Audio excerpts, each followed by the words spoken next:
र अस्ति पनि अन्तर्वार्तामा हामीले देखेको थियौँ होइन, हाम्रो क्याप्टेन नेपाल वुमेन्स टिमको क्याप्टेन इन्दु वर्माले चाहिँ अब हामीलाई इन्टरनेसनल कोच चाहियो भन्नुभएको छ होइन। नेसनल कोचले के भन्नुभएको छ, सबै कुराहरू भनेको हुँदैन, प्लेयरहरूले पनि अलिकति मेहनतै गर्नुपर्छ भनेको छ।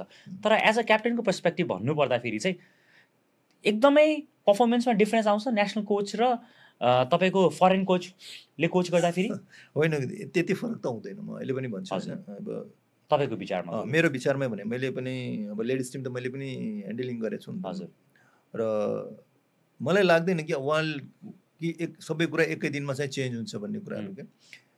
फरेन प्लेयर, फरेन कोचको कुरा र नेपाली कोचको कुरा अलिकता त्यो भाषा भन्छु एक नर्मली हिसाबले उहाँहरूले चाहिँ सिकाउने त्यो थ्योरी चाहिँ डिफ्रेन्ट हुनसक्छ र नेपाली कोचले सिकाउने थ्योरी चाहिँ डिफ्रेन्ट हुनसक्छ। एउटा एक्सपिरियन्स पनि हो त्यहाँनिर। हजुर। र त्यसको साथसाथमा एउटा कुरा त्यो भन्ने कुरा थियो कि थिएन भन्ने कुरा बुझ्नु पऱ्यो सबभन्दा पहिला त। हजुर। होइन, क्याप्टनले के अरे उसको नाम इन्दु वर्माले होइन, किन त्यो during the periods tournament start छ त्यो बोल्नु हुन्छ कि हुँदैन भन्ने कुरा बुझ्नुपर्ने एउटा कुरा। र त्यो कुरा चाहिँ लिखित गएर चाहिँ बोर्डलाई दिएको भए अरू बेटर हुनसक्थ्यो होइन। रहेको कुरा चाहिँ अर्को कुरा के छ भनेपछि कोचले चाहिँ त्यो पिरियडमा बोल्यो होइन कि अब के त्यो अलिकता त्यो मिडियाको अगेन्स्टमा जानु हुन्न जस्तो मलाई लाग्छ।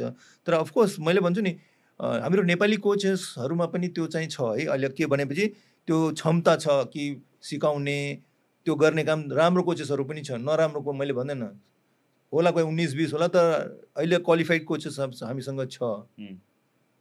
तर नेपाली कोचलाई पनि क्रिकेट एसोसिएसनले के दिएको छ त अहिलेसम्म त्यो पनि त बुझिदिनु पऱ्यो नि त। एउटा तपाईँको चाहिँ फरेन प्लेयर ल्याउँदाखेरि तपाईँले $10,000 दिनुहुन्छ, $15,000 दिन्छ। एउटा नेपाली कोचलाई कति दिएको छ त्यो पहिला चाहिँ त्यो बुझ्नु नि त। पनि नेपाली कोचले आफ्नो खुन पसिना घोटी घोटी पनि खेलाएको हुन्छ, आफ्नो पैसा लगाएर पनि खेलाएको छ। डोमेस्टिक लेभलमा कुन प्रशिक्षकमाथि कतिको इन्भेस्टमेन्ट लगाएको छ त त्यो पनि त हेरिदिनु पऱ्यो नि त्यहाँनिर। तपाईँ उसको फ्यामिली पो होला, उसको पनि फ्यामिली होला नि त, उनले पनि पाल्नु पर्ला आफ्नो बाल बच्चालाई सबैलाई डेफिनेटली होइन। त्यो अलिकता म भन्छु क्रिकेट एसोसिएसनले अलिकता त्यो फरेन प्लेयरलाई जुन चाहिँ दिइन्छ जस्तो स्यालेरी भनौँ, त्यो स्यालेरी कति दिन्छ? 8-10 लाख होइन, 12-13 लाख 12 लाख छ सिनियर टिम।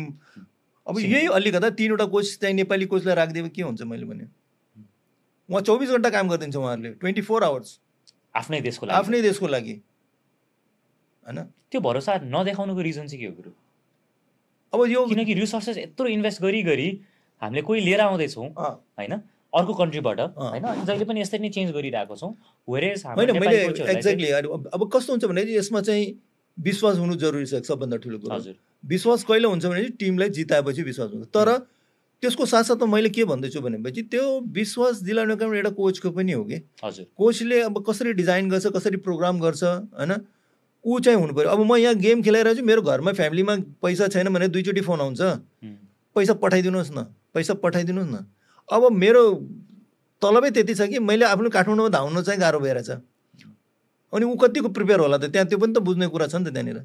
र एउटा प्रशिक्षक भइसक्यो, एउटा कोच नेसनल टिम ह्यान्डल गर्दैछ भनेपछि त्यो एउटा चाहिँ के भन्छ त्यसलाई चाहिँ त्यो फिल पनि हुनु पऱ्यो नि त, वेटी पनि हुनु पऱ्यो नि त अलिकता। यस म नेसनल टिमको म गर्व गर्छु कि यस म वुमेन्स टिमको कोच हुँ भनेपछि मलाई चाहिँ त्यो त्यहाँबाट चाहिँ क्रिकेट एसोसिएसन भनौँ या कुनै पनिबाट मैले पाउने जुन सुविधा छ त्यो त पाउनु पऱ्यो नि प्रपरली। एक्ज्याक्टली त्यो तिनले पनि धेरै कुरा राख्छ कि त्यहाँनिर। त्यो स्ट्यान्डर्ड अनुसार पाइरहेको छैन। कहाँ पाएछ त नि? हो, म सोध्दैछु हजुर। म रियली भन्छु, यहाँ म अहिले माइकमा छु। म क्यानले प्लेयरलाई जति स्ट्यान्डर्ड अनुसार होइन मान्छु। ल एक्जाम्पल म दिन्छु। एउटा प्लेयरले हाम्रो चाहिँ आजको डेटमा एकदमै राम्रो काम गरेछ, क्रिकेट एसोसिएसनले एउटा प्लेयरलाई 1 लाख रुपियाँ दिइरहेको छ। सो नेपाली प्रशिक्षक असिस्टेन्ट कोच त्यहाँ बस्छ भने चाहिँ उहाँलाई कति दिन्छ एकपल्ट उहाँलाई सोध्नु होला नि तपाईँलाई। एउटा हेड कोच तपाईँले चाहिँ वुमेन्स टिमको छ, उहाँलाई कति दिनुहुन्छ? कति छ गुरु? एकपल्ट सोध्नु होला नि तपाईँले मौका पाएको दिनमा। अनि नेपाली प्रशिक्षक खराब भन्नु त्यो मलाई चित्त बुझ्दैन। त्यो होइन, मैले खराब भनेको छैन, मैले तपाईँलाई भने होइन त्यो क्वालिटी भएको प्रशिक्षकहरू पनि छन्। त्यसको साथसाथमा उहाँलाई अलिकता एक्सपोजर 15 लाख र किन यहाँ 50,000 पनि छैन त? As a head coach. Exactly Nepali कोचलाई 50,000 पनि छैन, तर हामी विदेशी कोचलाई जहिले पनि 15 लाख महिनाको तिर लिएर आएका छौँ। रिसर्च जस्तो लाग्छ। एक्ज्याक्टली त्यो पनि त बुझ्नु पर्यो नि त त्यहाँनिर त। त्यसपछि भन्नु कि पर्फर्मेन्स किन दिएन भन्ने सोध्नुहोस् उहाँलाई। तपाईँको विचारमा कति चाहिँ होइन, एटलिस्ट मेरो विचारमा के छ भने एउटा हेड कोच भइसकेपछि, जस्तो हामीसँग त ग्रेड छ नि त, लेभल 1, लेभल 2, लेभल 3। लेभल 3 कोचलाई एटलिस्ट तपाईँले टिम ह्यान्डलिङ गर्नु दिनुहोस्। हजुर, उसलाई एटलिस्ट के नै भयो मन्थली चाहिँ त्यो स्यालेरी टिमभन्दा अलिक त्यो टिमको के अरे प्लेयरभन्दा अलिकता 2 रुपियाँ बढी दिइदिनुहोस्, उसको मनमा पनि सन्तुष्टि हुन्छ। यहाँ त के छ भने त्यो प्लेयरभन्दा पनि तल छ पैसा, त्यो प्लेयरले पनि त्यसलाई गन्दैन भने त्यस्तो पनि हुन्छ त। रियली भन्छु अब त त्यो एउटा त त्यो कोच कसरी मोटिभेट हुन्छ त त्यहाँनिर। यो त माया छ भन्छु, नेपाली क्रिकेटलाई नेपाली प्रशिक्षकको माया हो यो त, जसले सेवा गर्दैछन्। प्लेयरले नेपाली नेसनल कोचलाई गन्दैन भनेको छैन मैले, गन्दैन भनेको छैन। एउटा हुन्छ नि त, ल एउटा चाहिँ प्लेयरले, म एज अ प्लेयर छु, मैले के अरे 10 रुपियाँ पाएर छु, तपाईँ मेरो हेड कोच हुनुहुन्छ, तपाईँले 5 रुपियाँ पाउनुहुन्छ। सो डिफ्रेन्स त त्यहाँ छ नि त, हेर्ने नजरिया त फरक भयो नि कि। र कति कुराहरू भनेको उसले त्यो लेभलमा नलिन सक्ला।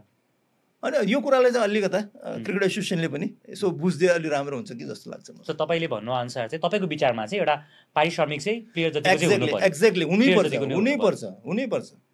त्यो भयो भने नेपाली कोचले पनि रिजल्ट लिएर आएर दिन सक्छ।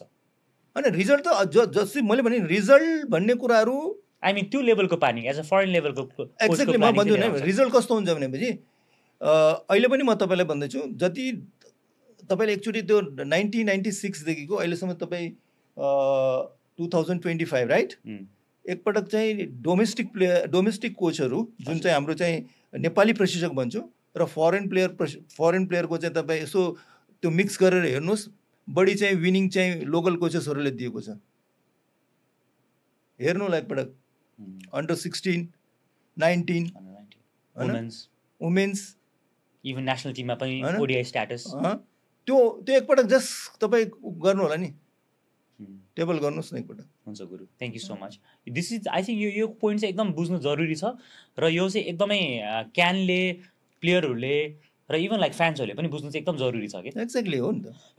अनि फ्रान्सहरूले म भन्छु नि, त्यो अलवेज नेपाली क्रिकेटलाई माया गरेको छ कि। फ्रान्सले सबै कुरा हामीलाई दिएको छ, माया दिएको छ, गाली पनि गर्छन्, गाली गर्नु पनि पर्छ। म भन्छु रिजल्ट भएन त गाली गर्नु पर्यो, सब प्लेयरलाई पनि गाली गर्नु पर्यो, कोचलाई गाली गर्यो, सबलाई गर्छन् उहाँले। हजुर, त्यो राम्रो गरेको खेलमा राम्रो गरिसकेपछि उहाँले पनि राम्रो गरेछ भन्ने भनिदिनु पऱ्यो क्या, उहाँले गर्नु भएको छ होइन। तर मेरो के छ भनेपछि अलिकता नेपाली जुन प्रशिक्षकलाई आजको डेटमा चाहिँ सपोर्टको जरुरत छ क्या। हजुर।